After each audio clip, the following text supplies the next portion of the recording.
ئەنی ئازیزە کاتتان باش شەماڵ عەلیم و جاریشتر لە کەناڵی هیواوە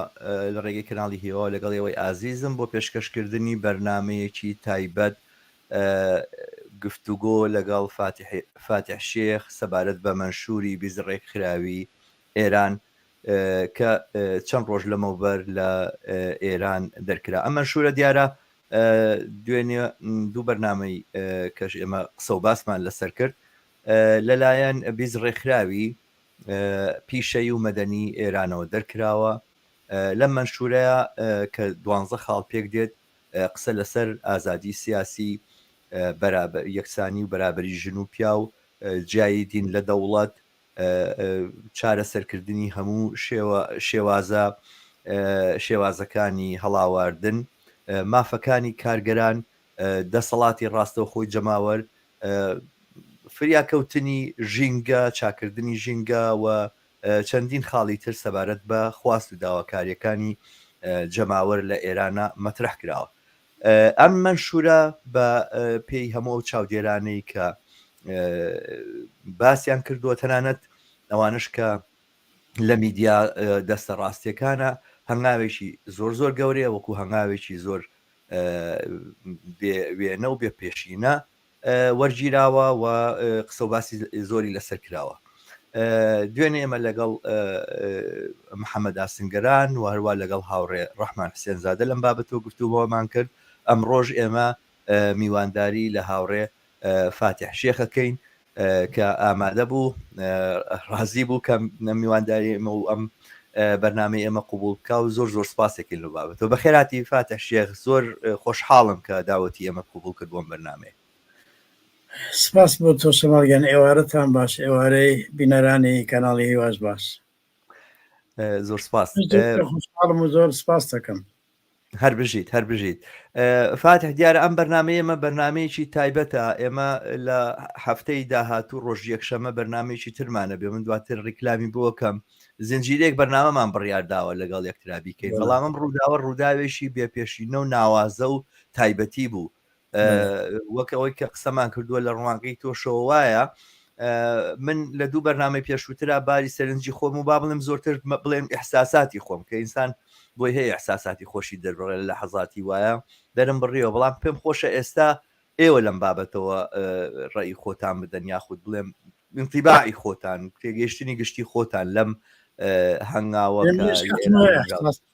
حکمە ئیحساساتی خۆم بەیانکەم. باگدی بێگومان وایە، بێگومان، بەڵام بەڵێ چۆن بەڵێ فەرموو. طبعا من زۆرم پێخۆش بوو، چونکە هەر شتێک تۆ تەماشا بکەی، هەر منشورێک، هەر بەیانێک، هەر شتێک ئەو وەختەی کە دەرەچێ و ئەو کەسەی کە دەریەکە، یا ئەو کەسانە یا ئەو مەرجعە کە دەریەکە، ئەمانە زەر بکرێت لە یەکتری. یعنی وانە ینی قسەی باش لە تاریخی بەشەرا کەم نییە، لەوانەیە بەبێ ئێغراق، لەوانەیە لە 2500 ساڵ بەلێسۆ لە زمانێکەوە کە ئەفلاتون جمهوریەتی نووسیوە، دوایە ئەرستو چی نووسیوە، چین هەزاران شتی باش خولقاوە کەلعانش هەمووی چاپەکرێت، تەرجەمەکە. بەڵام ئەم منشورە لە وەختێکی تایبەتیە لە جەرگەی شۆڕشێکی جەماوەری زۆر پێشڕۆ و پێشکەوتووە. ئەمە لایەنێکی، یعنی لایەنی زمانیەکەی، وەلایەنێکیشی ئەوەیە کە لەلایەن 20 ڕێکخراوی کرێکار و معلم و ژنان و خوێندکاران و ئەوانەوە دراوە. یعنی ساحێبی منشورەکە لەوانەیە بڵێم لە خودی منشورەکە مهمترە، چونکە ساحبێکی کۆمەڵایەتی هەیە و کەسان و ئەم ڕێکخراوانە نەناسراو نین، بە خەولی ئینگلیسی نو نیم نین، یا مەسەلەن پێشینەیەکی خراپیان لە پشتەوە نییە، بەڵکو هەموو پێشینەیە کە لە پشتیانەوە هەیە خەباتکاریە، زیندانی کێشانە و کۆڵنەدانە. مهمتر لە هەموو شتێک پایداربوون و کۆڵنەدانیانە. ئەغڵەبی ئەمانە لە ڕێگای هەرم شتانە کە لە منشورەکە هێنایانە چوونەتە زیندان، شکنجە کراون، ئەنواعی بەڵایان بەسەر هێناوە ئەم ڕژیمە وەحشی ئیسلامیە بەڵام کۆڵیان نەداوە و بە تایبەت منەمەوە ئشارە بکەم بە دووشت یەکێک ڕێکخراوی معلمان هەموو کەسەدانە ڕێکخراوێکی سەراسەریان دروست کردووە وەختێک احتسابێک شتێک ڕێخەن تقریبان لە سەرتاسەری ئێرانە یا بڵێن لە بەشێکی زۆری لە شارەکانی ئێرانای بە زۆر ڕێک و کارەکانیان ئەوە لایەنێک یا مەسەڵەن بانشەستەکان لە ئێران ئەڵێن بانشەستە لای ئێوەڵەن تەقاعد کە بەشێکیان هەر هاو نەسڵێ منن ئەمانی شەروە ئەوان ڕێکخراویان هەیە یا مەسەڵەن بەڵام مهمەوەیە هەموو ئەمانە تەنیا ڕێکخراونین بەڵکو پشتیان بە بزوتنەوەی کۆمەڵایەتی قایمە مەسەڵەن بۆ لەم ڕێکخراوە دوو ڕێکخراوەی ژنانی تایە کە زۆریش ناویان ناو بە دەرەوە نەبوون بەڵام بزوتنەوەی ژنان زۆر زۆر گەورەترە و زۆر کۆمەڵایەترە لە دوو ڕێکخراوی ژنان یا لە دەیان ڕێکخراوی ژنان یا مەسەڵەن ئەوانەی کە سەر بە کرێکاران مەسەڵەن شورای کرێکارانی نەوت و بەشێکن لە کرێکارانی ئێران یا مەسەڵەن ڕخنەیەک بەرپا بوو لە مەسەلەی سندیکای کرێکارانی هەفتەپە ڕخنەکە زۆر بەجێ بوو گەرچی من حەزمە کرد لە پاڵ ڕخنەکان هەر فەورەن ڕیان بگەیەندایە کە ئەمە حمایەتەکەن لەم منشورە هەر ئاخری شێروایان کرد بەڵام واقعیەتەوەیە کە مەسەڵەن 6 ساڵە لە هەفتەپە شورای کرێکارانی هەفتەپەیە کە زۆر ڕادیکاڵن کەسانی ناسراویان هەیە وەکو ئیسماعیلی بەخشی وەکو ئیبراهیمی عەباسی و سندیکاکەیان قەدیم بووە ممکنیشە ئیسەش ببێ و 4 نەفەری تیابێ مەزمۆتە ئەم شتانە نیشانەدا کە پشتوانەی ئەم پشتوانەی بزوتنەوەی ئەم منشورە زۆر زۆر وەسیعتر و کۆمەڵایەتر و گەورەترە بەشێکە لە کۆمەڵگای ئێران و بەشی زۆری یعنی ئەکسەر بەشی زۆربەی کۆمەلگای ئێران لە پشت ئەم ڕێکخراوە هەیە ئەم ڕێکخراوە ئەگەر من تعریفیان بکەم بڵێم ڕێکخراوەی زۆر گەورە گەورن هێشتا 1 لە 1000 ئەو بزوتنەوە نوێنەرایەتی ناکەن من پرسیارێکم بۆ دروستە بێ هاوڕێ فاتحی شێخ بەلەوە من ئەوە بڵم نوێنەرایەتی ناکەن بەمانایەوە نییە قسەکەی من نێگاتیو بێ تێگەم بڵەوە شاکن نوێنەرایەتی ناکەن باشترین نوێنەری ئەو بەشە لە کۆمەلگای ئێرانن کە بەشی ژنانە بەشی کرێکارانە بەشی معلمە خوێندکارە کە هەمویان لەواخا هەمویان هەر سەربەرچینی کرێکار زۆر باشە هاوڕێ فاتح ئێمە باسمان بۆ پێشترەوە تو بەرنامەکەی ڕابردوش لەسەر ئێران ئاماژت بە خاڵێکی زۆر گرنگ کرد ئەویش ڕابەرایەتیە پێ دوایە ئەم منشورە و ئەمەی کە بە زۆر لە من وا تێگەیشتمەوەی کە ئەوانەی پشتی منشورەکە گرنگترن لە منشورەکە زۆرتر باسەکە لەسەر ئاکشنەکەیە کە تۆ سەیریەکەیت ئەو کارە هەنگاوە گەورەیە کە سەیریەکەی ئەوەی کە چێ لە پشتی ئەم هەنگاوە وەستاوە چێ نەک ئەوەی کە ناوەخەوە بەندی ئەم منشورە چییە ئەو کێشەی ڕابەرایەتیە ئەم هەنگاوە ئەتوانێت بە ئاراستی حەلکردنی ئەو کێشەیە بێت کە خۆت ئاماژت پێکرد و پێ دوایە کێشەیەکی جددی جوڵانەوەی ئازادی خوازانە یا جوڵانەوەی ڕزگاربوونی کۆمەڵگای ئێرانە بەبڕای من هێشتا ئەوە نییە بەڵام لەو ڕێڕەوایە لەو ڕێبازایە ئەوەی کە پێڵێن پێداویستی فراهەمکردن ئەم منشورە پێداویستی ئەوە فراهەمەکە کە ئەو مشکلەی ڕەهبەریە یا ئەو خەلای ڕەهبەریە لەلایەن بەشی ڕادیکاڵی کۆمەلگاوە لەلایەن چەپی کۆمەلگاوە چەپی کۆمەڵایەتی نەک چەپی حیزبی تەبەن چەپی حیزب شتوانێت هەیە بێ بەڵام ئەوەی کە من تو ئاگاداری بۆیە من ئشارە بەوەکەم کە لە 4 ساڵ بەر لە ئێستا باسیەوەم کردووە کە لە پرۆسەی ڕووخاندنی جمهوری ئیسلامیە خەلەیەک هەیە یعنی بۆشاییەک هەیە بۆشایی ڕابەری ئەم بۆشاییە وەختی خۆی من باسم کرد بۆیەڵم 4 ساڵەوە پێش چونکە حتا بەر لە ئەبانی 98 بەر لەو شۆڕشە گەورەیە لاباینەوە هێشتا 2-3 مانگ بەرلەوە من ئەم تەرحەم داوە و تەبەن بەعلەنی بڵاوم نەکردوتر لەوانەیە لەم سەردەما پێویستی بزانم بەعلەنی بڵاوی بکەم یا هەر بەو دەقەکە 4 ساڵەوە پێش بووە یا بە هەر جۆرەکی تر بەڵام من مەسەلەکەمەوە بۆ وتومە وەختێک کە بۆشاییەک هەیە لە پرۆسەی سەرنگ بۆچی لەم پرۆسەی سەرنگونی من قایل نیم بۆ شتێک بە ناوی جنبشی سەرنگونی هەیە ئەم ئیستلاحاتە هەمووی معنیدارە هەمووی معنیدارە جنبشی سەرنگونی لە ئێرانە وجودی نییە یعنی بزوتنەوەی سەرنگونی چەندین بزوتنەوەی سەرنگونی وجودی هەیە ئێستا مەسەڵەن تۆ تەماشاکە جەماعەتی ڕۆداپەلەوانە یعنەوانەیان هەیە ڕژیمی کۆن بگەڕێنەوە ئەوان بزوتنەوەیەکن کە ئەسڵەن هیچ شتێکی ناخوا بە بزوتنەوەی بۆ نمونە بزوتنەوەی موسەوی و مەولانا عەبدولحەمید ئەوانش بۆ خۆیان بزوتنەوەیەکن و هەموو ئەمانە جوڵانەوەی کارگەریش بزوتنەوەی کە جوڵانەوەی ژنانیش بزوتنەوەیەکن ئەوانش بەستەوەی ئاخاداین چۆنە مەسلەی بزوتنەوەی کرێکاری و بزوتنەوەی ژنانەوانە زۆر ئینترسێکشنن زۆر تێکڵاوی یەکترین یعنی مەسەلەن بۆ نمونە ساڵهای ساڵ من بیستومە وتوانە مەسلەی ژنان مەسلەی کرێکارانە خۆ من نەتوان بڵێم مەسلەی کرێکاران مەسلەی ژنانە وەنیە ئەم دیوارە چێ دروستیان کردو ئەمە چیە یعنی چۆن بزوتنەوەی کرێکاری مەرحەمەتەکە لەگەڵ بزوتنەوەی ژنان وانە بزوتنەوەی ژنان خۆی بزوتنەوەیکی سربەخۆیە شمولی غیرە کرێکاریشەکە بەڵام ئەوەی کە لە توولی 120 ساڵی ڕابردووە لە تەواوی دنیا توانێتی دوو هەنگاو مەسەلەی ژنان باتە پێش بزوتنەوەی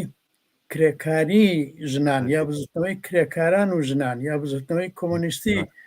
و ڕادیکاڵ بووە مەسەڵەن بۆ نمونە لە دوای انقلابی لە دوای شۆڕشی ئۆکتۆبر یعنی تەکانێکیدا شۆڕشی ئۆکتۆبر تەکانێکیدا و مەسەلەی ژنان ئەگینا بەر لە شۆڕشی ئۆکتۆبر لە ئینگلیز لە ئەمریکا لەوانە بزوتنەوەی ژنان بوون لەلایەن ژنانی ڕووناکبیری چینەداراکانەوە بوون و بزوتنەوەی ژنانی چینەداراکان لە توولی مەسەن لە بە درێژایی مێژووی مەسەن 120 ساڵی ڕابردوو شتێکی ڕووبە پێش بووە بەڵام هەموو شتێکی ڕووبە پێش معنای ئەوە نییە بتوانە مەسەلەکە چارەسەر بکە ئەوەی کە تەکانێکی پێدا ساڵی 1970 شۆڕشی ئۆکتۆبر بۆ معنایە ئەم دوانە لە یەک هەڵپێکراون بینەوە سەر بزوتنەوەی ئەوەی کە پێڵی جوڵانەوەی سەرنگونی چەند منزومەوەیە ئەگەر ئێستا تۆ تەماشای ئەم وەزیەتە بکەیت کە لە ئێران هەیە ئەمەش خۆی ناوی پیا کردو ئێستا مەسان هەموو کەس پێڵێن شۆڕشی ژن ژیان ئازادی ئەمەش سێ کلمەی زۆر خۆشەویستە و بەڵام چونکە کولیە هەموو کەسێکش بەکارێنێ زۆر فەقیرە ئەم شعری ژن ژنان ژیان ئازادیە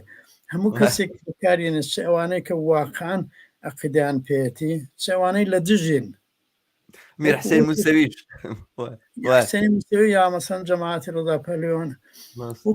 وەکو خودی کلمەی شۆڕش کلمەی شۆڕش یا بە ئینگلیسی انقلاب یا بە ئینگلیسی ڕڤۆلوشن تا 2-3 ساڵەوە پێش ئەم جەماعەتانە کە ئێستا باسی کلمەی شۆڕشەکەن ئەیانوت شۆڕش خشونەتە ڤایۆلەنسە کەمەش خۆی بەحسێکە بەڕاستی یعنی ئەمەش خۆی بەحسەکەم حەزەکەم لە فرسەتەکە باسی بکەین شۆڕش ڤایۆلەنسە کلمەی ڤایۆلەنس لە ئینگلیسیا کلمەیەکە کە معناکەی تەبعاً نێگاتیڤە بەڵام کلمەیەکی تریشەیە پێڵەن فۆرس بۆ نێگاتیڤە یعنی تو ئەگەر زۆرێک لە کۆمەلگا زاڵم بێ بەسەر خەڵکە هەتا بە زۆر لاینەبەی لا ناچێ قەهری پێویستە کە بە فارسی پێوتێ قەهر پێڵەن قەهری مەسەڵەن ئەنگلز یادی بەخێر شتێکی ڕسالەیەکی هەیە بە ناوی ڕۆڵی فۆرس لە مێژووە یان منزومەوەی ئەمانە هەمووی کلماتی بێگوناح نین وەختە کەسێک گەڵێ ئینقلاب و خشونە دیکەکە ئێوێ شۆڕش و خشونە دیەکە کە ئێوێ شۆڕش بەدناو بکە ئەگەنا ئەگەر بڵێ شۆڕش و قەهریەکێکە بۆ بەدناو نابێ شۆڕش. من بارها لە سمیناروشتا وتومە ئەم دوانە تێکەڵ مەکەن، خشونەت هەمیشە لەلایەن دەوڵەتەکانەوە، لەلایەن هێزە سەرکوتکەرەکانەوە، لەلایەن مەسەڵەن سەرۆک عەشیرەتەکانەوە، لەلایەن مەسەڵەن بۆ نمونە وەختی خۆی سوپای حەمیدیە کە لە تورکیە عوسمانە دروستکرا، ئەوانەی کە سوپای حەمیدیە بوون خۆیان زوڵم لێکرا بوون بە معنایەک، بەڵام چوون تاڵان و کوشتاری ئەرمەنیەکانیان کرد یا لە ئەمە پێڵێن خشونەت. ئەگەر هێزێک لە خوارەوەی کۆمەلگا بەدژێ ئەمانە هەوڵێک بدا بۆ هەڵگەڕانەوەی معادلەکە ئیترەوە زۆر قەهرە زۆرە پێنج مانگە ئەمە هاتە ئەم پێنج مانگە ئەوەی کە پێڵەن شۆڕشی ژینا بەبرا من زۆر زۆر واقعیە، چونکە مەسلەی ئەو ڕووداوە کە ژیناتەیە بوو بە ناوی بوو بە ڕەمز بدایەتی دەورەیەکی تاریخی تازەیە لە کۆمەلگای ئێرانە، یعنی 4 ڕۆژ بەرلەواتر یا بڵێن 10 ڕۆژ بەرلەواتر من و تۆ هیچ کەس تەسەورمان ناکرد ئەو معنا ئاوایە. بەڵام ئەم منشورە ئەمە ڕووداوێکی سیاسیە لەناو ئەو لە جەرگی ئەو شۆڕشی ژینا و بەم معنا ئەتوانێت پێداویستی مەسلەی ڕابەری ئامادە، یعنی پێداویستەکەی بۆ زمینە سازی کردووە، فەرهەنگ سازیەکە خودی منشورەکە. ئەستا مەسەڵەن بە نظری من شتێکی هەڵا ئەوەیە شەڕە منشور بکرێلان، یعنی منشورە ئەمە منشورێکی باشە، بەڵام مەسەڵەن 5 ساڵەوە پێش ئەمەش منشورێکمان بوو. من ئاگادارم هەتا ئێستا حدودی 7-8 منشور دراوەتە دەرێ، بەڵام ئەی بۆ ئەو 7-8 منشورە ناویان دەرنەکردو ئەمە عن ناو دەرەکە بە دوو دلیل، یەکێ بە دلیلی زەمانەکەی کە لە دڵی شۆڕشێکی ئاوا، یەکێکش بە دلیلی ئەوانەی کە دەریان کردو، یعنی حتا مەسەڵەن ئەگەر معلمانە منشوریانە دەرکردایە بە تەنیا خۆیان یا اتحادیە کارگەری یا فڵان بە تەنیا خۆیان بیان کردایە ئەو ناهەمیەتی نەبوو. ئەمانە توانویانە 20 ڕێکخراو بخەنە یەک و خودی ئەوە معنای دەرەجەیەکی باش لە ڕابەریە، چون ڕابەری یانی متحدکردن و بە بڕای من ئەم منشورە ئەگەر وها بچێتە بەرەو کە مەسلەی بۆشایەتی ڕاهبەری لەلایەن بەشی خوارەوەی کۆمەلگا بەسەر پرۆسێس سەرنگونی ئەمە حەل بکە کە هێشتا حەلی نەکردو، بەڵام ئەتوانە حەلی بکە، وەختە تەماشاکەی هەموو ئەم شتانەی کە ئێستا باسی لێکرێ ڕێگە حەلی واقعی پیاکە کە لەو 12 مادەشا کە تۆی شارت پێکرد هەیە. مەسەڵەن پرسکەین یەکێڵە تەمامیە تێرزی، یەکێڵە نادام مەرکەزم بەڕاستی وەختەکەم زۆر کەمە لەگەڵ تو یافاتە 45 دقەمانداناوە بیستم باسی ئەمەد لەگەڵا بکەم بەڕاستی ئەمە پرسیارێک لە لای من دروست بووە سەبارەت بە مەسلەی نەتەوایەتی بە مەسلەی وی کە پێوتێ مەسلەی میلی یاستەمی میلی. من جۆم لێ بوو دوێنە لە کڵاب هاوسێکا بووم برادێک وا دیارە لە تەرەفی فیدرالیستەکانەوە ئەوانێک کە پیان وایە بێت تەرحی فیدرالیستی و ئەوانە لە ئێرانە جێکەوێت و گوایە دەسەڵاتەکە کێشی دەسەڵات بەشکەین لە بینی میلەت و قەومەکانە هاتبوو ئینتیقاد یەگرت و ئەوت ئەم منشورە لەو لایەنەوە مەسلەی کوردی خولاسە کردوتەوە لە مەسلەی فەرهەنگیە و گوایە بەستەنها مەسلە فەرهەنگ و زمان خوێندنە و ئەم بابەتانەیە، بەڵام لە بابەتی دەسەڵاتەوە هینە بیری تاوان دوای منێکسەر بیرم کەوتەوە کە باسەکە لە شوێوەیە و ئەمانەم بەبەستیان چیە، بەڵام من پێم خۆشە ئەم پرسیارە ئاراستەی تۆ بکەم بەڕاستی وایە ئەم بەندەکە لێرە باسکراوە کەم و کورتە مەسلەی نەتەوایەتی کردووە بە شتێکی کەم لە مینە یا چۆنە؟ نا قەتعەن وان نییە، چونکە یەکەم باسی حاکمیەتی شورایی کراوە. حاکمیەتی شورایی فەرقەیە لەگەڵ بەگشتی حاکمیەتی خەڵک. حاکمیەتی خەڵک کەسێک دەتوانێت بڵێ منزوو لە حاکمیەتی خەڵکەوەیە پارلەمان بێ انتخابات بێت چی بێ ئەو بەزموهرا کە ساڵهای بەسەر خەڵکی دنیایان هێناوە ئەلعان لە دنیا ئاعتباری لەدەستداوە نەک لە مەسەڵەن ئێرانە لە هەموو جێگەیەکیش بێ ئابروتر ئێران بووە انتخابات لە ئێرانە بە شورای نیگەهبانیەوە بە فڵانەوە خکەی انتخابات بووە خکەی انتخابات بوو مەسەڵەن ئەو ساڵەکە موسەوی و جەماعەت مليونە خەڵکیان هنا شەقاموتیان ڕێی منکو وانە بۆ لەبێت دەخۆ معلوم وەختە من لە مەخساحبەیەکە بەبێ ئەوەی کە هیچ ڕوودەربایستێکم بێ لە خەڵگوتم ڕێی ئێوە کەوتە ناو باطلاقی جمهوری ئیسلامی یعنی خۆ ڕێیدان شتێکی مقدس نییە تو ئەگەر بچی لە مەراسمێکی ڕێیدانی جمهوری ئیسلامیا بەشداری بکەیت و دوای انتظار بێ ڕێەکەت بخێنەوە دوای ئەگەرنیان خوێندەوە بڵێ ڕێی منکو ئەخمە کەی بوو بە حساب بەڵام ئەمانەڵێن ئەوەش خۆی حاکمێتی خەڵکە ئەوە حاکمێتی خەڵک نییە حاکمێتی خەڵک حاکمێتی شوراییە بەو معنا کە هەموو لۆکاڵێک خۆیان وەزیەتی خۆیان ئیدارە بکەن و بۆ ئیدارەکردنی وەزیەتی خۆیان شورایان ببێ بۆ معنا شورایان ببێ کە دائم خەریکی کۆبوونەوە بن منظورم لە دائم ئەوە نییە شەو ڕۆژ مەسەڵ هەفتەی جارێک خەریکی کۆبوونەوە بن ئەگەر لەو هەفتە کارەکان نەچوە پێش ئەوانەی کاڵیان بژاردون بیان گۆڕن حق عزلیان بێ ئەمە لە کۆمونی پاریسەوە هاتۆ زۆر خودی ئێمە لە کوردستان ساڵی 1950 و 1950 بەڕێوەمان بردووە بەتابە لە سنەوە لە مەریوان بنکە شورا ئەمانەمان هەموو کردومانە ئەگەرچی ئەو وەختە وەکو ئێستا ڕۆشن نەبوون لەبارەوە پێنج ئەمە بەلەوە حاکمیەتی شورایە بە نظر من ئەگەر کەسێک لە حاکمیەتی شوراییە لابردنی سیستەمی ملی نەبینێ نە لە سیستەمی ملی تێگەیشتووە نە لە حاکمیەتی شورای تێگەیشتووە نە لە ڕاوەتی ئەم دوانە تێگەیشتووە ئەمە یەک دوو هەمەوەیە کە ئەمانەوە توانە هەموو نوع تەبعیزێکی ملی لاچێ هەموو نوع تەبعیزێکی ملی لاچێ ئەو خۆی کەم نییە ئیتر خۆشیان وتوانە ئەمانە مطالباتی لانیکەمە و ئەتوانین دوایە بە وردی زیاتر باسی بکەین معناوەیە معلومە خۆم جەماعەتی تر منشوریان دەرنەکردوێت هەم مطالباتی لانی کەمە هەر ناوی وایە هەم لە ئەخیریشەوە توانە ئەمە فشوردەیە ئەمە بە کورتی با کردووە وردمان نەکردوێتە وردکردنەوەکەی دواتر لە ڕێڕەوی کار و هەڵسوڕانی پێکەوەی من ئەوان لە ڕێڕەوی وردکردنەوەیە منیش و توش هەموو کەسێکی تریش و حتا ئەوانش کە فێدرالیستن ئەوانە ئەتوان قسەی خۆیان بکەن ڕخنەی خۆیان بگرن بەڵام لە ئەسڵا بە بڕای من کە ئەم قسەکەم ئەبێ خەڵکێک کالعانگویان لە قسەی من هەیە قسەکانی منش لەگەڵ تاریخی ژیانی منیش زەربی بکەن لە یەکتری هەروان نییە ئەویژەوەیە من لە 10 ساڵ 20 ساڵ بەر لە شۆڕشی 57 ئێرانەوە خەباتم دەست پێ کردووە دوایە لە خودی شۆڕشی ئێرانە لە 57وانە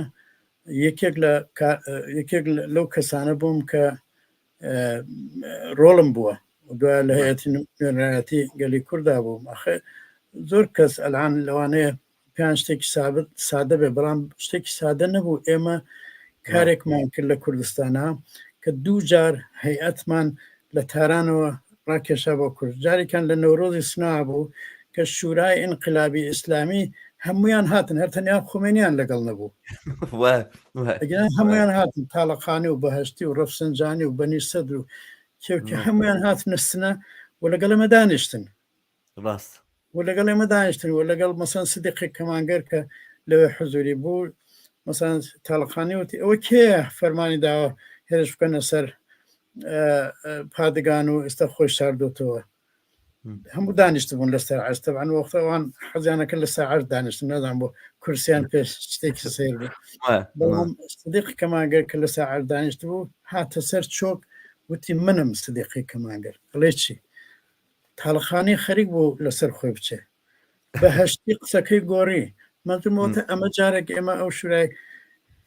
انقلابی ئێرانمانە تقریبان 40 ڕۆژ دوای ئەوەی کە حکوومەتی شارڕوخا کارێکمان کرد کەوان مەجبوون هاتن سنە و دوایش مەسەلە شورای شاریان تەسویب کردو چەندین کاریان کردو کە زۆر باسی نەکراوە تایسە کە چەند ئەهەمیەتی بووە جارێکی تریژەوە بوو کە هەیەتی نوێنەرەتی گەلی کورد لە مەهاباد کارێکمان کرد کە هەیەتێک لە تاران و هات بۆ لەگەڵ ئێمە مزاکرە بکات دیارە مزاکرەکە تێکیان داوان 45 دقیقە مزاکرەکرا بەڵام نەفسی ئەوە کە ئەوان لە تارانەوە بێنە مەهاباد تۆ یەک شتیشت لەبیر بێ بینەران لەبیریان بێ چ ڕژێمی شا چ ڕژێمی جمهوری ئیسلامی مەهاباد ناوەنێن ئازەربایجانی غەربی پێ ناڵێن کوردستان ڕاست بەڵام ئێمە کوردستان بە چێڵێن بەو شوێنانەڵێن کە تا خەڵکی کوردزبان ژیانەکەن و ئێمە ئەو کارەمان لە مەهاباد کرد کە ئەوان بە کوردستانیان نازانێ بەڵام هەیەتی نمایاندەگی ئەو وەختە بە هەردلێک لە مەهاباد دامەزرا بوو و ئەو هەیەتە لە تاران و هاتنە عاش عکسەکان و فیلمەکان و هەمووی هەیە ماوە و دواتر ئەوانەی کە تێکیاندا خۆیان لە بەرنمەیەکی ترا بە ناوی شەشمەندات ئەخراریان کردبەوە کە بە مەئموریەتی سوپای پاسداران ئەویانە تێکداوە بەڵام ئەو وەختە کوردستان بوو بە بەشێک لە ئێران حکوومەتی ئیسلامی لە تاران بوو بە بەشێکی تر یعنی مەسەڵەن خەڵک لە کرمان و لە ئابادان و لەوانەوە پرسیان بە هەیەتی نوێنەرایەتی گەلی کورد دەکرد لە مەهاباد کە ئێمە چی بکەین ئەوای لە هات بوو بە ئەلتەرناتیڤ بوو بەدیلی بوو بە شتێک لە مقابلە بەڵام تەبعاً دەسەڵات یا توانایی ئەو شۆڕشە کە بزوتنەوەی شۆڕژگەرانی کوردستان بوو محدود بوو یعنی ئەوەندە بوو کە ئەوەندەی بەش کرد لەوە زیاتر نەیتوانی بەشکە ئەمە هیچ تەقسیرێکی باسی فێدرالیستەکان ئەو وەختش ئێمە مەسەلەمانەوە بوو کە ڕژیمی شاکن نەمابوو خۆمان خەریک بوون وڵاتەکەمان ئیدارە کرد ئەگەر جمهوری ئیسلامی هێرشی نەکردا و شەڕی بەسەران نەسەپانیان و تارێ نەناردا دیواری سەوتی بشکێنێ ئێمە خەریک بوون کۆمەلگامان ئیدارە کرد ئەستەمی میلیش نامایە ئەستەمی میلی لەکوێ مێنێ کە تو خۆی داراکی ئەوە بۆ دوش زمانی کوردی ئەوختە لە دەست ئێمە بوو خراپ بۆ مەدرسە بۆ زمانی کوردی دابنێن کە فریان نەکەوتین نان هەست هاوین تەواو بێ بگا بە پاییز ئەگینا مەدرسەمان بە کوردی داهانایتر چیمان کەم بوو لەبەرەوە مەزمەوە مەسەلەی ملی ئەگەر بێنی تۆ پێچیدەی بکەیت و ئاڵۆزی بکەیت بەبڕای من بەشەریەت لە 4 ساڵ بەلێسەوە کاری ئەوە بۆ کەشتی ئاڵۆزی ئاسان کردووە کەسێشتی ئاسان ئاڵۆز بکە و بە پێچوانەی تەمەدنی بەشەرە ئێمە وەختە ئەوەمان بوو جا ناوی نرا خود مختاری ناوی هەرچی بێت بەڵام ئێستا ئەوانەی کە باسی فدرال یعنی منزومەوەی ئەگەر مەسلەی زبان و ئەگەر مەسلەی ئیدارە مەحەلی حل بێ و هەر هیچ نوع تەبعیزێک لە قانونەوەوانە بەرامبەر بە ئێستا من مەسلەی کورد مەترەحەکەم چونکە باقی شوێنەکانی تر شارەزانیم بەڵام ئەمانە ئەگەر بکرێ ئیتر مەسلە ئێستەمی ملی نامێنێ ئەمدا حەقی تاینی سەرنوشتی هەر معنای ئەمەیە عەمەلەن بەڵام هەموو ئەو کەسانەی کە ئینسافیان هەیە ئەڵێن ئەگەر بەشێک لە کۆمەلگا وەکو مەسەڵەن کورد لە ئێرانە ئەگەر ئەوەندەی زوڵم لێکرا ئەوەندەی زوڵم لێکرا ئەوەندەی زوڵم لێکرا نەیتوانی لەگەڵ باقی بەشەکانی تر بژی حەقی جا بێتەوە معلومە مافی جیابوونەوە هەڵبژاردننی جیابوونەوەی بە بەڕاستی بناسی دقیق بەڵام ئەمە بە معنای ئەوە نییە کە گوایە مەسەن ئێمەمانان کە قایلن بە مافی جیابوونەوە خەڵک هاان بدەین بۆ جیابوونەوە بە پێچوانە ئێمە وتمانە ئەگەر ئەم کارە و ئەم مەشورە و توێتی ئەگەر ئەم کارانە بکرێ ئەمە نامێنێ وە بە بڕای من ئەم منشوری ئەم بیسرێک خراوە هوەری ئەویانە بە خەرج داوە بە سەراحەت باسەویانە کردو کە چۆن خەڵکی کۆمەلگای ئێران یەکگرتو ڕابگرن ڕاست وەستەمەکان لە بینانە نەمێنن بێژگەلەوە کە ژن و پیا و یەکگرتو ڕابگرن بەرابەریان یەکگرتوێت بێژگە لە هەموو ئەو شتانەی تر ئەمدا کوردیش ئەحساسیەوە نەکاکە جیاوازە بەڵام مەسان فێدرالیستەکان ئەبێت جوابی من بدەنەوە ئەوان باسی ئەوەکەن باسی مرکزەکە مرکز گەراکان وە گوایە مەسەن فدرالی کاری ئەوەیە کە ئەم حاڵەتی مرکزگراییە تعدیلەکە منەڵم لەبارێکی ترش ئەوانش مرکزگرایەکی تر دروستەکە لە کوردستان یعنی چی تۆ مەسەن فەرزکەن لە ئیلامەوە هەتا سۆما و برادۆز یەک پارلەمانی بۆ دروستکەی ئەم معنای یعنی ئەمە هەربێتەوە مرکزیەتێکی تر ئەو دەردەی کە لە کوردستانی عێراق بەدەستیەوە ناڵێنین هاورە فاتحی شێخ ناسیۆنالیزم پێشگەلەوە ئەم قسەی تۆ زۆر مهمە چونکە ساڵی 57 ئێمە تەجربەی کوردستانی عێراقمان نەبوو ئێستا کوردستانی ئێران تەجربەی 30 ساڵ چەند ساڵ تەجربەی هەڵە و خراپی کوردستانی عێراق و مەسلەی فدرالیان هەیە کە چەنە پوچە چەنە بێبایەخ چەنە خراپە یعنی توانیوانە ئەوانە توانیوانە بۆ خۆیان میلیارد دلار بخەنە ئەولاوە بەڵام نانتوانێت هیچ مشکلەیەکی خەڵک حەلکن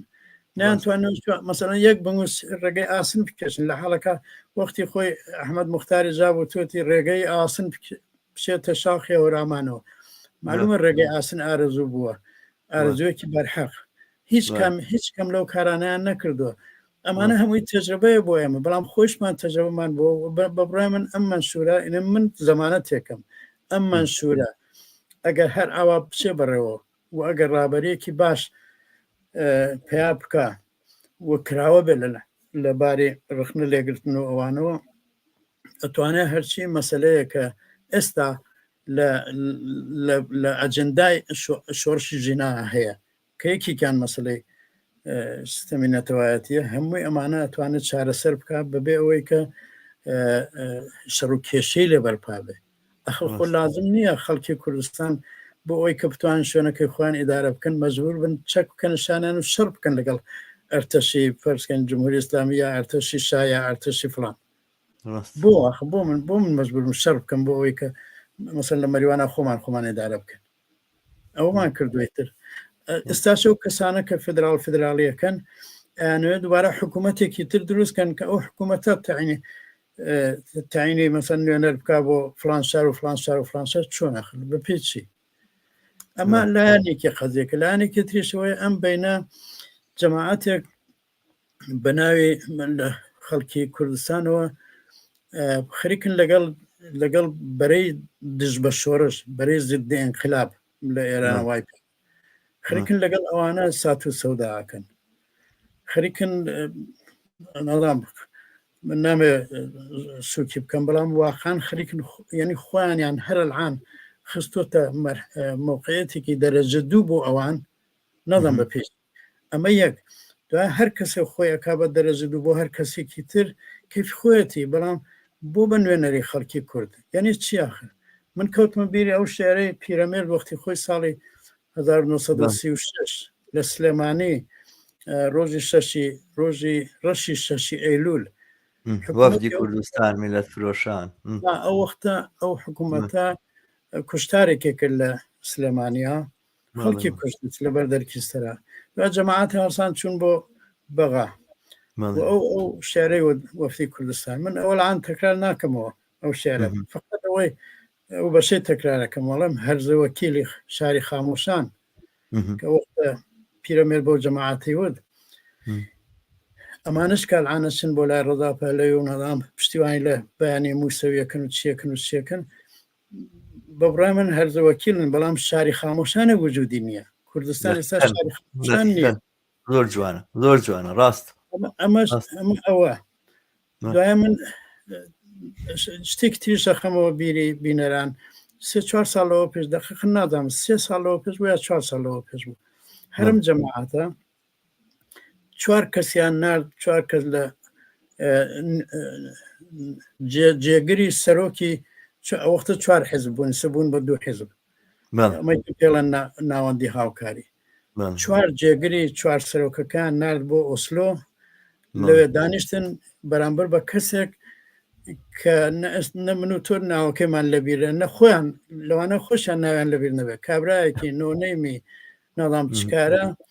کە لە ئێران و هاتبوو لەگەڵیان دانیشت و هەڕەشەی لێکردن وتی چەکان دابنێن و بێن و خۆتان تەسلیم بکەن و دوایان نوێنەری هەیەتی نوێن چی پێڵێن ناوەندی هاوکاری وتی کابرا قەولی پێداوین لە مانگی مەسەڵ مانگی جوون ئەم کاریان کردو و توی قەولی پێداوین لە مانگی ئاگۆست جوابمان بداتەوە من هەر وەختە لەسەر فەیسبووکەکەی خۆم قسێکی توندم نووسی بەرامبەریان وتم ئەمە پیلانێکی ڕەزیلانەی محکوم بە شکستە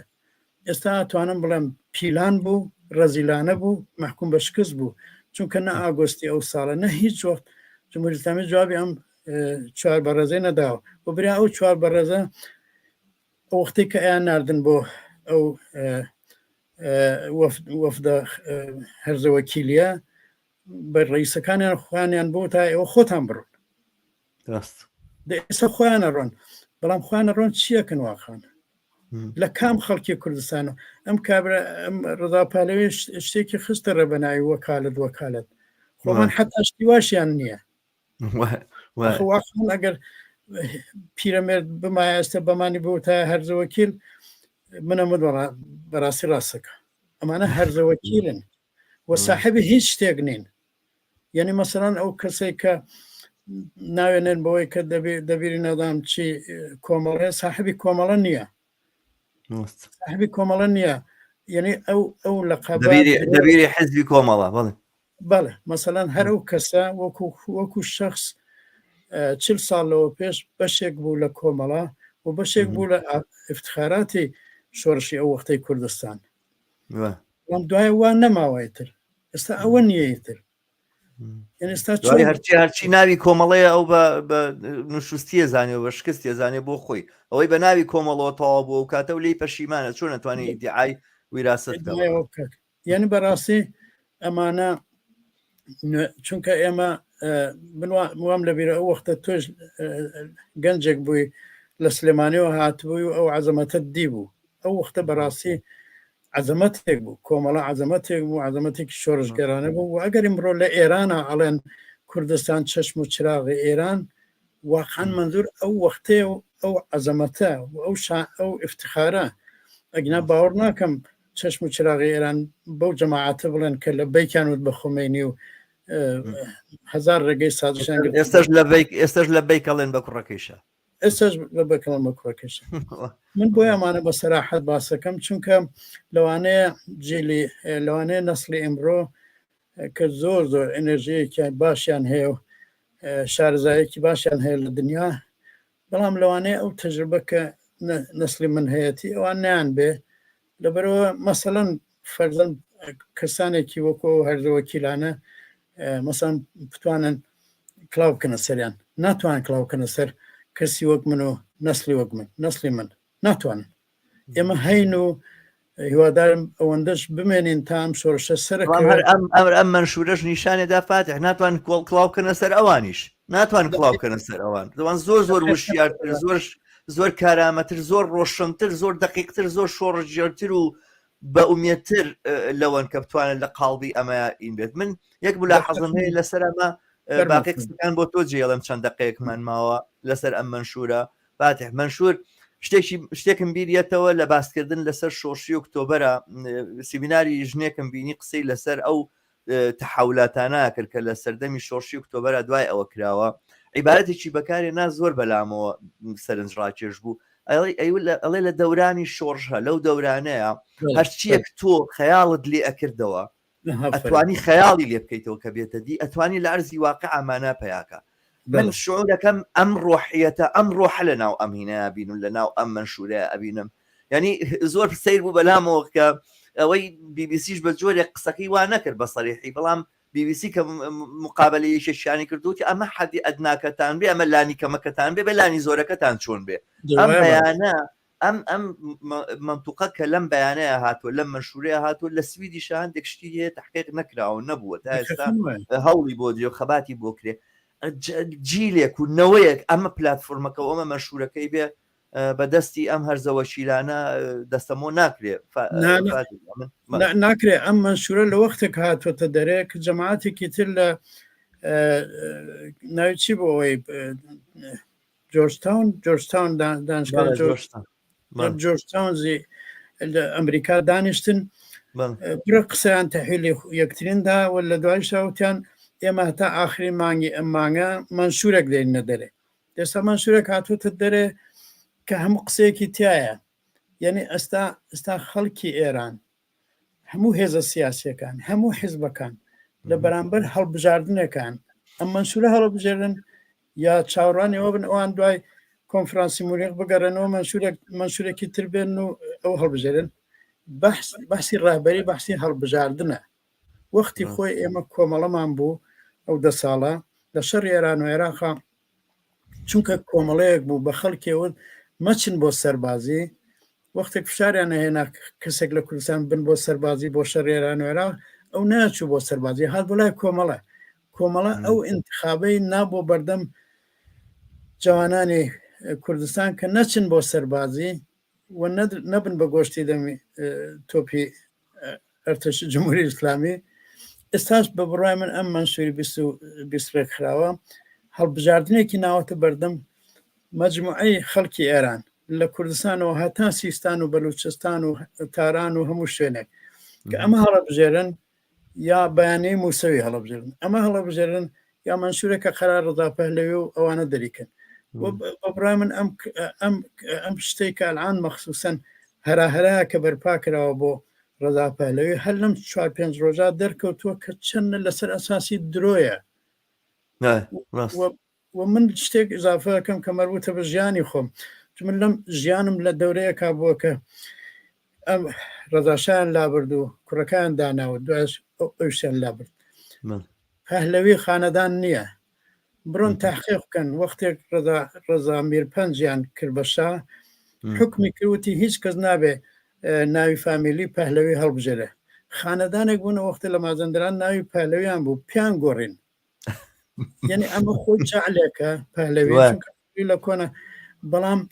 ڕەزاشا کەسێک بوو کە ڕوس و ئینگلیس هێناندایان نا لە جێی ئەحمەد شا. باش ڕۆژێک لە ڕۆژان لیان نەوەی فرایاندا بۆ هندوستان و بۆ جەزیرەی موریس و ئەو کوڕەکان هێنانیانە جێی. بەڵام ڕۆژێکی تریش دیسان لە ساڵی 79 سەفیری ئەمریکا و سەفیری ئینگلیس وتیان بە شاوتیان هەستە بڕەوتی ئاخە حەزەکەم بچم بۆ ئەمریکاوتیان ناجارە بچم بۆ مستر جادوار بدان چ لێک نیان هیچ حتا بچ ئەمریکا. ئەم ڕضا پەهلەویە باسی چیەکە شتێک ئێستا بەنیازە دووبارە هەر ئەمریکا بهێنێتەوە دایبنێتەوە وەکو باپیری وەکو باوچی. نەنە ئاخە من ئەڵێم ئەوەش حتا پێی لە عەرزانیە. ئەم کەسە جەماعەتی خوان پێڵێن شازادە منڵم کام شا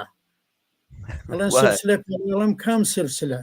سەفەوی سلسلە بوو، قاجاریە سلسلە بووە، غەزنەوی سلسلە بووە. بەڵام پەهلەوی سلسلە نەبووە. دوو کەس بوون ڕوس و ئینگلیس دایان ناون دوای لایەن بردوون دایان ناون دوای لایەن بردوون. ئەمە کەی سلسلەیە. یعنی بۆیە من ئەم قسەکەم چونکە من عمرێک سێجار لەو ڕژێمی شا زیندانی کراوم. شاهدی ئەوە بووم کە چەندها ئینسانی تێکۆشەر لە دەورەی ئەو پاشایەتی ئەعدام کراون و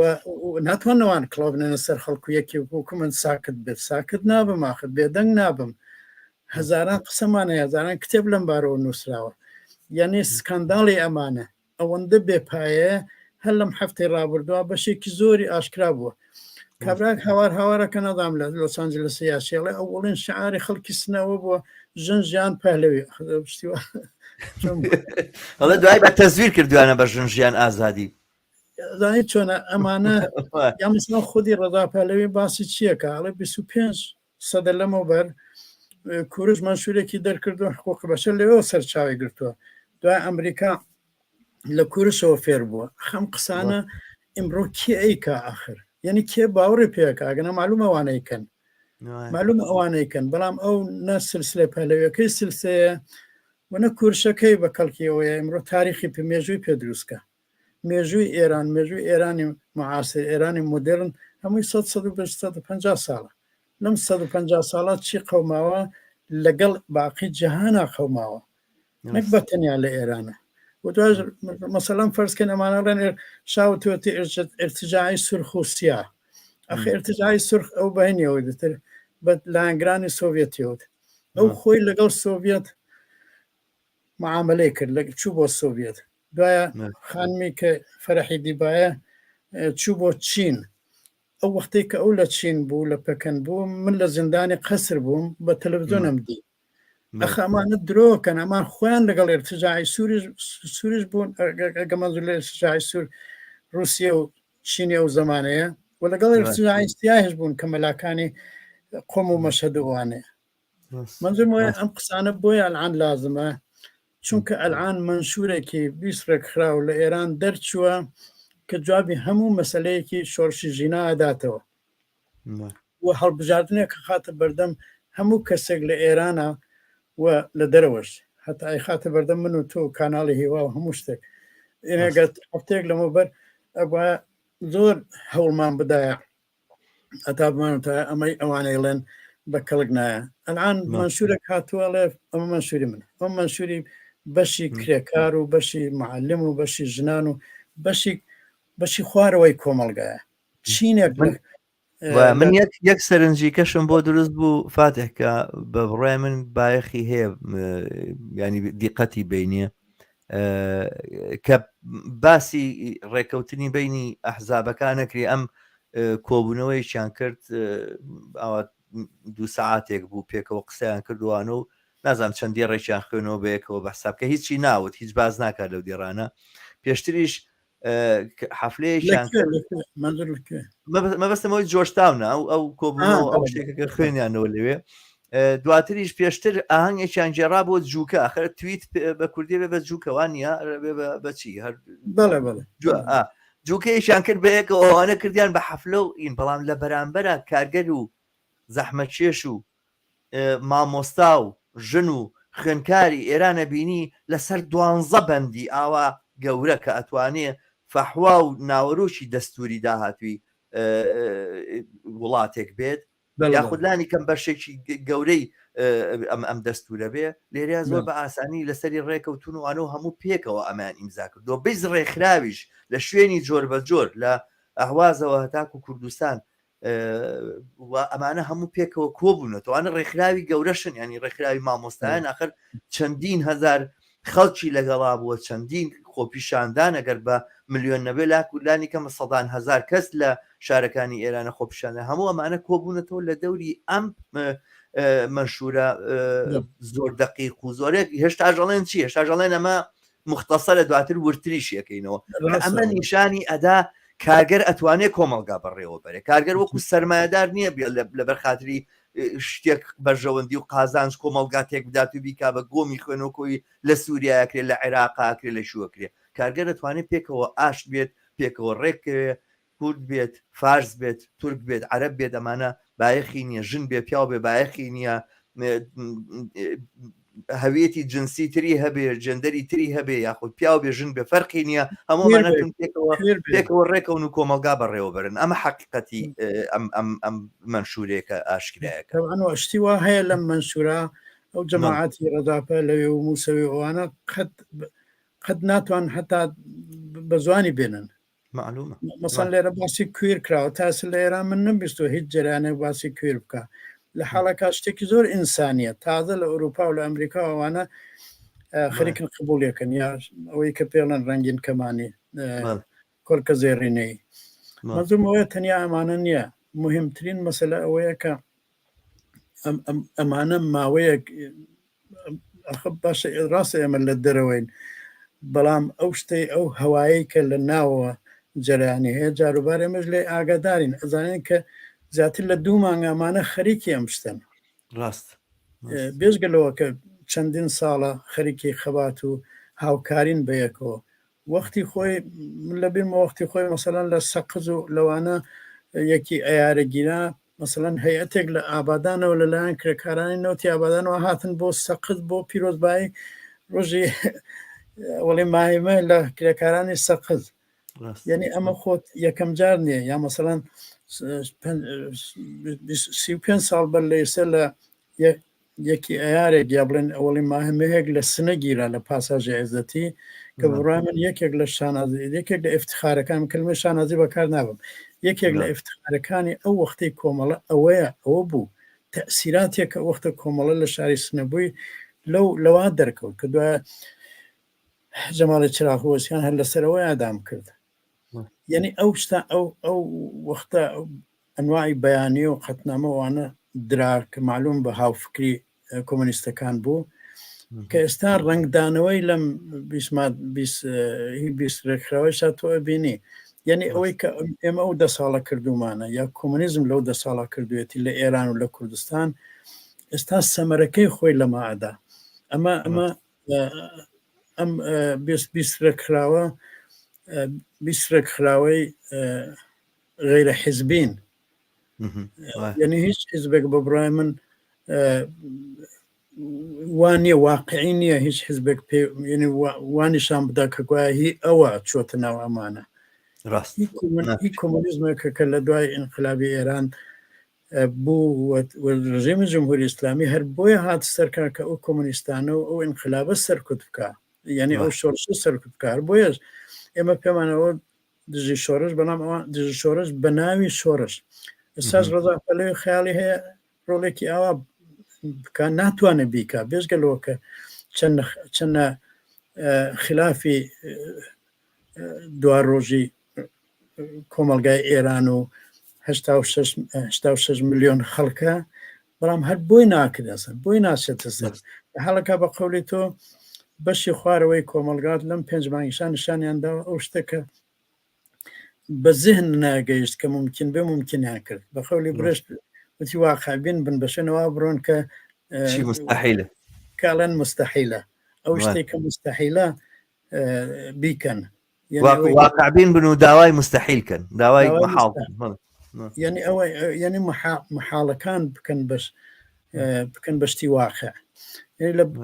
5 مانگی ڕابردووە ئەمە کراوە بەبڕا من یەکێک لەو شتانە کە بە تایبەت کۆمەلگای ئێران و دنیا نابێت لە بیری بچێتەوە ئەوەیە کە ڕۆژی ئەسپەردەکردنی ژینا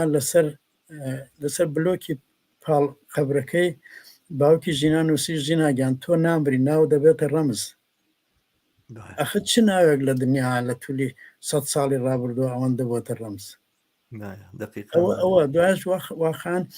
شۆڕشەکە لە ئێرانە ئەلان هەیە جغرافیاکەی کۆمەلگای ئێرانە ئەگینا شعاعەکەی تەواوی دنیای گرتۆتە بەر، بەڵامی تر جەماعەتێکیش هاتوونەسە بە ناوی سەڵتەنەت تەڵەب ئەیانوێ ئەو بساتە کە 45 ساڵ بەر لەیسە خەڵک ڕوخانی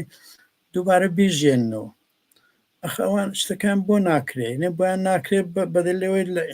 لە خودی کۆمەلگای ئێرانە مەسەڵەن لە 4 جێگا 4 کەڕەت شعاریان داوە ئەمانە پێیان وایە شعاردان لە شەقامێکە وەختێک لە شەقامێکە هزار نەفەر خۆ پیشاندانەکەن ممکنە 4 شعار بەم بارە 4 شعار بۆ بارشا بدرێ،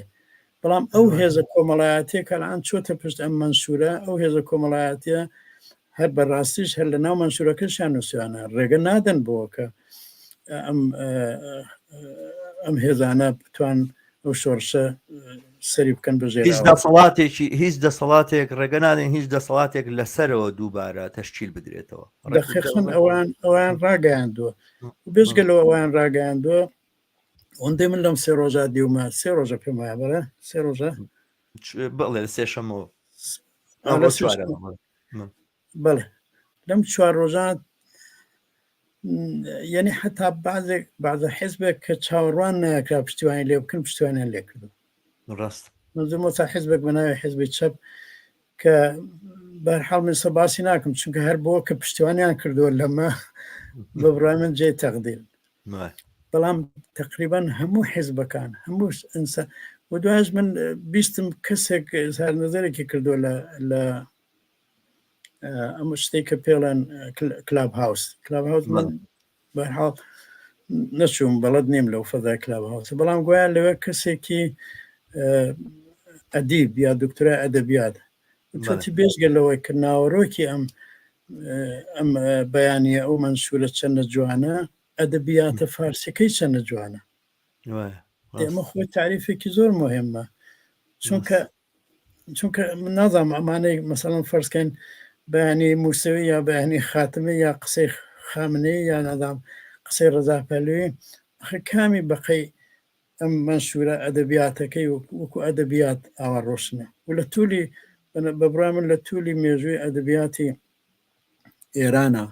ئەوەی ڕادیکال بووە جوان بووە ئەوەی جوان بۆ ڕادیکال بووە ڕۆگە خەڵک زۆری پێخۆشە بدەلێ لە وەختی خۆیان ئەو لە عەلەیهی میر مبارزالدین و فڵانەوانە شێری زۆر جوانی وتوە بۆیە شێرەکانی ماوەتەوە. ئەم منسوورەش لەباری حتا فۆرمیشەوە فۆرمێکی زۆر عالی هەیە فەرموو لەباری محتەوا لەباری فۆرم یان چینی کرێکار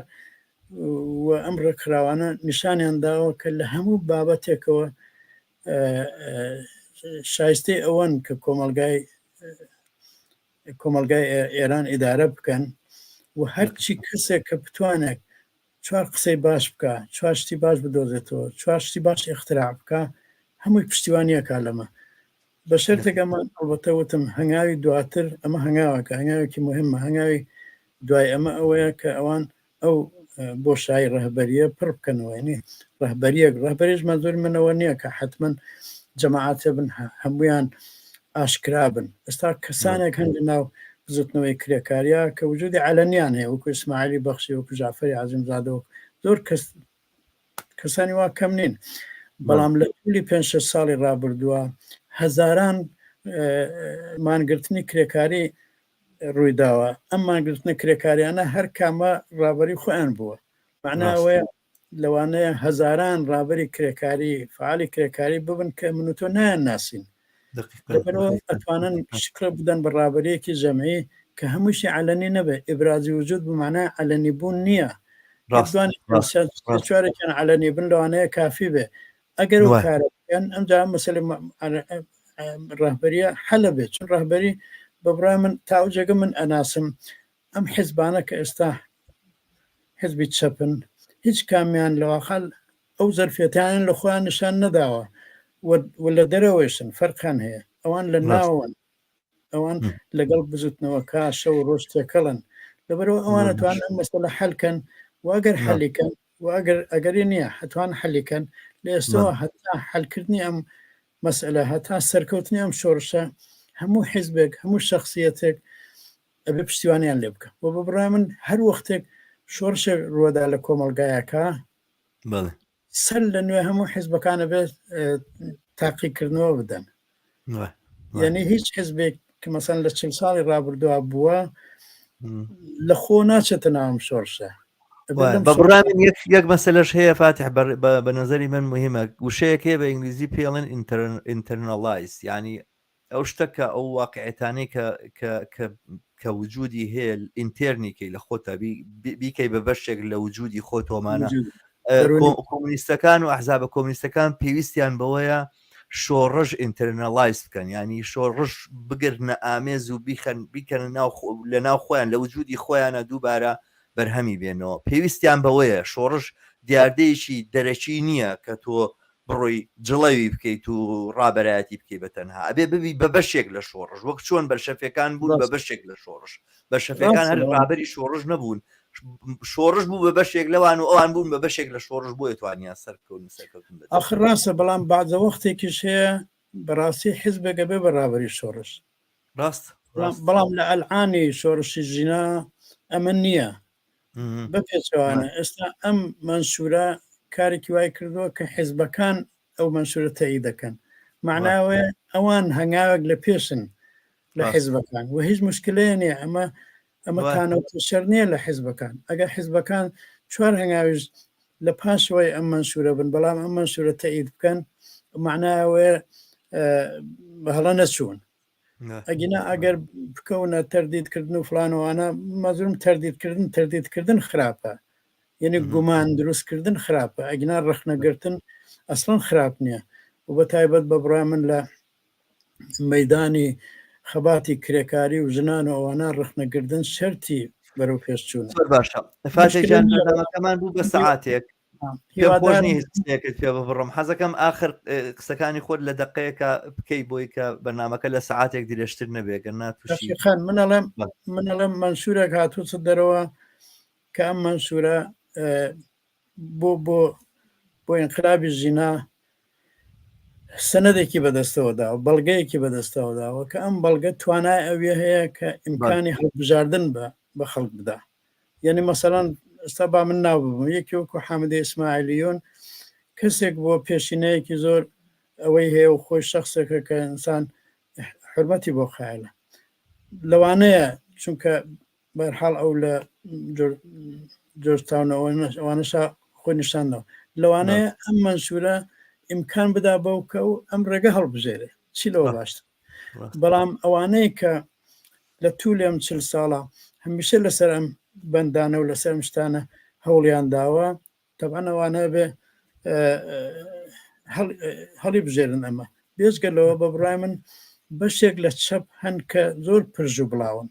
یعنی هێزی چەپ زۆر پرژ و بڵاوە بە بڕای من ئەمەی کە ئەمانە توانویانە 20 ڕێک خراوە لەسەر یەک منسوور یەک بخەن ئەمە نمونەیەکە بۆ کە بڵێ عزیزی من ئێوە بە ئێماڵەن یەکگرن ئەمجا ئێمە بە ئێواڵەن یەکگرن دقیقا یەکگرن یەکگرن مەسەلەتان چییە چ کارێک لەوە مهمتر هەیە ڕاست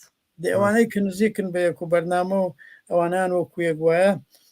یەکگرن چونکە ئەگە ئەوانش یەکگرن ئەوانش دەتوان ئومێدێک بۆ کۆمەلگا دروست بکەن گەرچی ئەم ئومێدەکەم منسووری بیسرە کراوە دروستی کردو بە برا من ئومێدێکی زۆر قایمە و زۆر ئاستێکی بەرزی هەیە بەڵام هەر حیزبێک حتا هەر کەسێک هەر کەسایەتیەک کە ئەگە بتوانێت هەوڵێک بدال بۆ بەرەو پێشچوونی ئەم منسوورە و بۆ حەلی مەسلەی ڕابەری و بۆ یەکگرتنی هێزە چەپەکانوانەی کە ئەتوان یەک بگرن ببرایم ئەوانیش سەر بەبرامە کارێکی